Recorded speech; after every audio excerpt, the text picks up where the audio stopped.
Hola, ¿qué tal? Bienvenidos a Tenebris. Aquí les saluda Leslie. Bueno, hoy yo estoy aquí con el gran Daniel Salvo, es un escritor ya de la casa y voy a tener el gusto de compartir un poco de su última novedad, Sangre para los Dioses. Es un nuevo cuentario.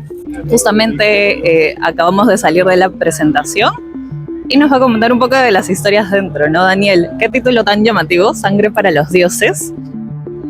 ¿Cuáles son estos dioses que habitan en estas historias y por qué la sangre, no? ¿Hay por ahí algún simbolismo oculto? Buenas tardes, Leslie. Buenas tardes, lectores. ¿No? Muchas gracias por estar todos presentes acá.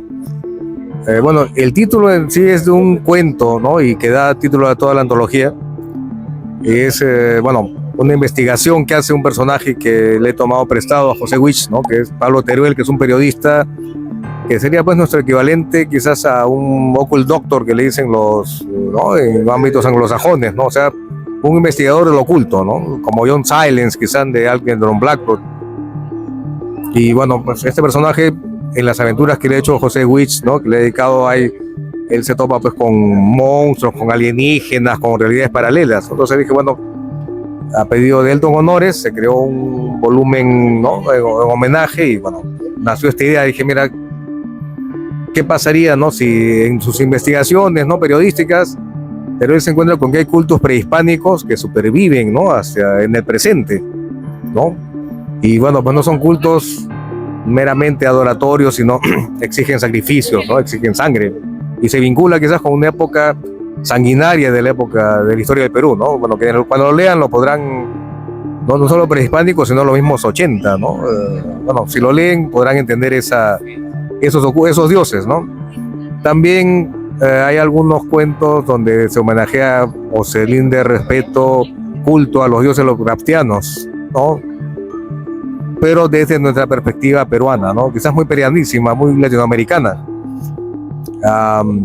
Y también pues como a veces llevamos nuestros dioses, nuestros cultos populares a Marte, ¿no? Eso lo vas a ver en el cuento Invasores en Marte, ¿no? Hay una referencia pues a los cultos populares nacionales.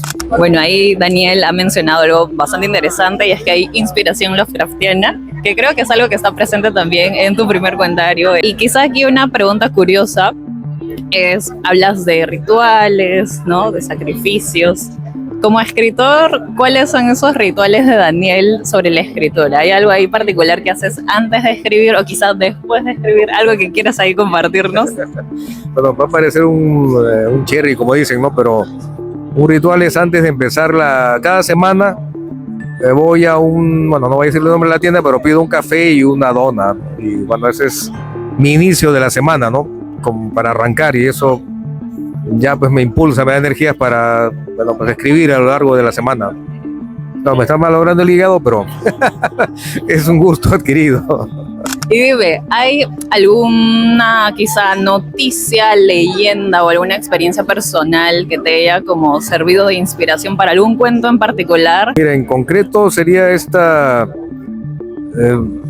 no necesariamente lo insólito, ¿no? Y es que, en todo ámbito, en el ámbito cultural, intelectual, peruano, ¿no? Hay, pues voces que no necesariamente están de acuerdo unos con otras, ¿no? Y yo he sabido de algunas perspectivas de historiadores, ¿no? Enfrentados, por decirlo así.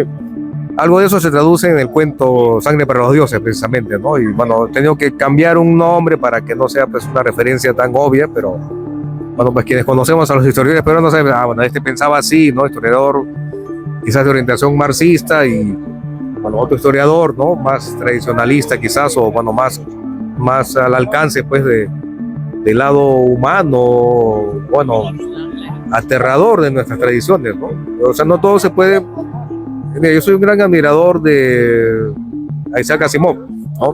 Esta vocación que él quizás quería tener como racionalista, ¿no? Y trato de serlo, digamos, pero creo que todo lo que ocurre siempre acaba sobrepasando eso, ¿no? Y digo, pues, si no puedes vencerles, únete a ellos, ¿no? En vez de sufrir, hagamos un cuento, ¿no? En base a lo insólito que puede aparecer en lo que aparentemente es más cotidiano o racionalista. Hay algo bien interesante en tu narrativa y es que siempre hay quizá un foco, ¿no? En ciertas temáticas como el poder, la tecnología, lo ancestral. ¿Cómo se combina eso aquí en Sangre para los Dioses? Bueno, algo que creo que todos los peruanos hemos vivido, ¿no? Es un poco cómo se nos ha, o la idea general que nos hemos hecho de nuestra historia pasada, ¿no? Y que es una visión bastante negativa y como que a veces tiende a ser excluyente, ¿no? Conversábamos con, bueno, otro autor, ¿no? Cómo es que, por ejemplo, me parece que siempre se ha considerado quizás que sobre todo el Perú prehispánico no fue un lugar destacado por su tecnología. O sea, no, aparentemente nos dicen, oye, era un país, es una región más atrasada. Pero yo lo veo desde el punto de vista contrario, ¿no? Que había quizás menos recursos que en otros lugares, la geografía es terrible, y a pesar de todo se desarrollaron una serie de sociedades pues complejas, tanto en sus alcances tecnológicos como en sus alcances culturales, en crear contenidos, ¿no? Y lo que ahora podemos asimilar como filosofía o historia, tradiciones, ¿no? Y no solamente hablamos pues ya de costumbres exóticas, ¿no? Sino modos de vivir con el universo. Y sobre todo en este contexto, por ejemplo, eso está en el cuento Invasores en Marte, ¿no? Donde yo a veces leo las últimas investigaciones que hay, ¿no? De proyectos de colonización de Marte, ¿no? Que se están tomando muy en serio, y muchas de las tecnologías que aparentemente eran primitivas, ¿no? Andinas sobre todo, se adaptan a ese tipo, se podrían adaptar a ese tipo de entorno, ¿no? Por ejemplo, en esta película que hemos visto, El Marciano, ¿no? De pasar la novela de Andy Weir, que cultivan papas. ¿Dónde se domesticó la papa? En el antiguo Perú, ¿no? Hay algo interesante también, y es que en este secundario, aquí lo vuelvo a compartir, es que hay como una serie de cuentos agrupados, ¿no? Quizá unos de corte más fantástico, sobre terror, horror, y hay otra compilación que tienen una mirada más de ya, netamente de ciencia ficción, ¿no? Y algo aquí, justamente dialogando contigo y lo que nos has compartido, quizá una pregunta interesante sería, ¿cómo ves tú esta sociedad peruana a través de esa lupa de la ciencia ficción, ¿no? O de lo fantástico, que es lo que has estado compartiéndonos? Mira, si vamos a un momento clave de nuestra historia, ¿no? Que es el siglo XVI, ¿no? Con la invasión, la conquista española, como lo quieras llamar.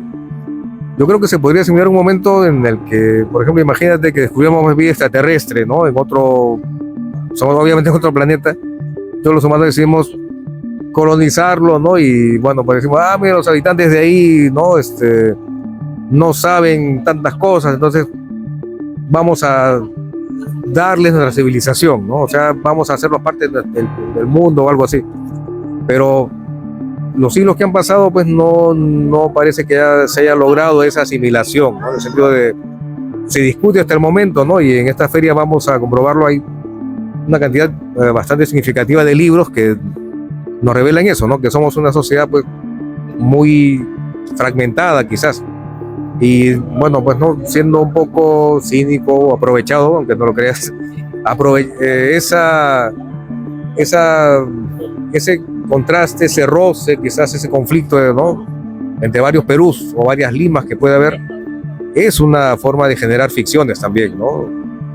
Creo que esa es lo que pasa, por ejemplo, en el cuento Sangre para los Dioses, ¿no? Ahí, por ejemplo, ahí está eso, ¿no? Un Perú subterráneo, ¿no? Gente que tiene pues, determinadas creencias, ideas y las mantiene a pesar de, ¿no? De que no forman parte de un discurso oficial y que, bueno, y tiene un efecto además, no solamente eso. Mientras que, por ejemplo, en otro cuento que es Invasores en Marte, quizás ocurre un poco lo contrario, ¿no? Esa sociedad pues sí utiliza ese mestizaje, ¿no? Para sobrevivir, pero ya en un entorno fuera de la Tierra, ¿no? O sea, ahí se ve, pues, por ejemplo, el secretismo religioso, ¿no? O sea, aprovechamos la tecnología que permite viajar a Marte, pero mantenemos una idiosincrasia nacional. Bueno, ya para terminar, quizá hay una pregunta también un poquito más personal hacia tus lectores, ¿no? ¿Qué esperas de tus lectores a partir de la lectura de estos cuentos? Quizá tener un poquito más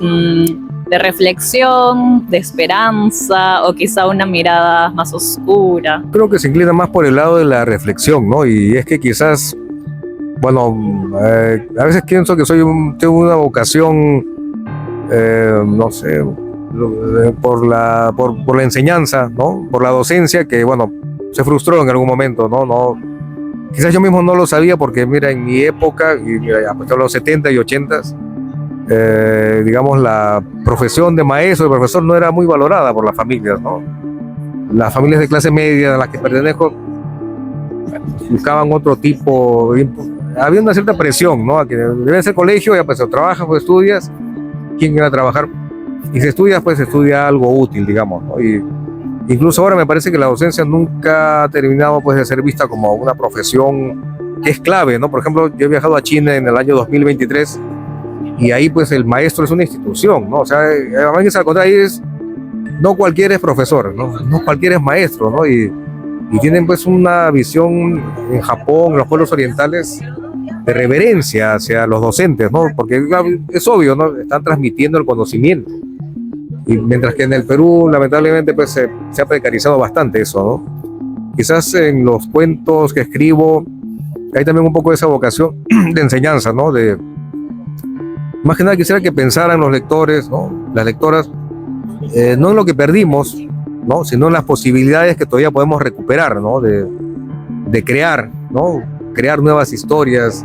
Obviamente, claro, hay una noción pues de sentido de la maravilla, lúdica, ¿no? De quiero hacer un cuento entretenido de terror, otro cuento entretenido de ciencia ficción, pero dentro de eso, pues no, bueno, tú peruano, tú peruana, puedes hacer esto, ¿no?